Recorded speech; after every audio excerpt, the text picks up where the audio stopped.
Hello guys, welcome back to my channel Kridareddy. Bigg Boss season 8 4th వీక్కి సంబంధించిన voting చూద్దాం. Voting అయితే మొత్తం చేంజ్ అయిపోయింది. పిఆర్ ఓట్స్తో ఊహించని పర్సన్ అయితే టాప్లో కొనసాగుతున్నాడు. నామినేషన్స్లో ఈ వారం 6 కంటెస్టెంట్స్ అయితే ఉన్నారు. ఆదిత్య ఓం, సోనియా, పృథ్వీ, ప్రేరణ, నబీల్, నాగమణికంఠ. ఒకసారి ఓటింగ్ అనాలిసిస్ చూద్దాం. ఈ ఓటింగ్ కనుక మీరు లైవ్లో చూడాలంటే డిస్క్రిప్షన్లో మన వెబ్సైట్స్ లింక్ ఇచ్చాను, అక్కడ వెళ్ళి ఓట్ చేయొచ్చు. అలాగే ఓటింగ్ కూడా చూడొచ్చు.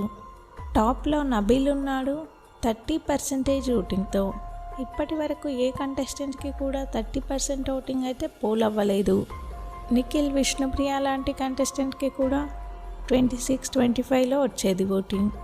కానీ నబీల్కి అయితే మంచి ఓటింగ్ పోల్ అవుతుంది. సెకండ్ ప్లేస్లో మణికంఠ ఉన్నాడు 16% ఓటింగ్తో.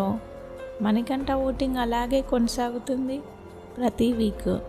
థర్డ్ ప్లేస్లో ప్రేరణ ఉంది, సేమ్ 16% ఓటింగ్తో. ప్రేరణ ఓటింగ్ పెరిగింది. తను మాట్లాడే విధానం, నామినేషన్స్లో డిఫైన్ చేసుకునే పాయింట్స్, అలాగే టాస్కుల్లో పర్ఫార్మెన్స్ని బట్టి తన ఓటింగ్ పర్సంటేజ్ అయితే పెరిగింది. ఫోర్త్ ప్లేస్లో ఆదిత్య ఓం ఉన్నాడు 15% ఓటింగ్తో. ఆదిత్య ఓంకైతే ఖచ్చితంగా పిఆర్ ఓట్సే పడుతున్నాయి. ఆదిత్య ఓం టాస్కుల్లో కూడా పెద్దగా పర్ఫార్మెన్స్ ఏం లేదు, కంటెంట్ కూడా ఏం లేదు. తన పర్ఫార్మెన్స్ని బట్టి డేంజర్ జోన్లో ఉండాల్సిన ఆదిత్య ఓం పిఆర్ ఓట్స్తో సేఫ్ జోన్లో అయితే ఉన్నాడు.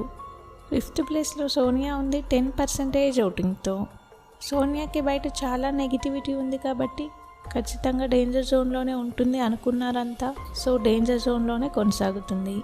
ఇక సిక్స్త్ ప్లేస్లో పృథ్వీ ఉన్నాడు, సేమ్ 10% ఓటింగ్తో. పృథ్వీ ఓట్ బ్యాంక్ కూడా తక్కువగానే ఉంది. మ్యాక్సిమం వీళ్ళిద్దరిలోంచే ఎలిమినేషన్ ఉండే అవకాశం ఉంటుంది ఆదిత్య ఓంకి ఇలాగే ఓటింగ్ కొనసాగితే. హౌస్లో అందరూ ఆదిత్య ఓం నామినేషన్స్లో ఉంటే మనం సేవ్ అవ్వచ్చు అని తనని నామినేట్ చేశారు, కానీ తనకు ఓట్స్ అయితే బాగా పడుతున్నాయి. బిగ్ బాస్కి సంబంధించిన అన్ని అప్డేట్స్ మన ఛానల్లో ఉంటాయి. ఛానల్ అయితే సబ్స్క్రైబ్ చేసుకోండి. అలాగే పక్కనే ఉన్న బెల్ ఐకాన్ యాక్టివేట్ చేసుకోండి. నేను పెట్టే ప్రతి వీడియో మీకు నోటిఫికేషన్ వస్తుంది. వీడియో చూస్తున్న వాళ్ళు మన వీడియోను ఒక లైక్ చేయండి. మీ లైక్, మీ సపోర్ట్ మన వీడియోకి చాలా యూజ్ అవుతుంది. మీ ఫేవరెట్ కంటెస్టెంట్ ఎవరన్నది కూడా కామెంట్ చేయండి. Thank you all.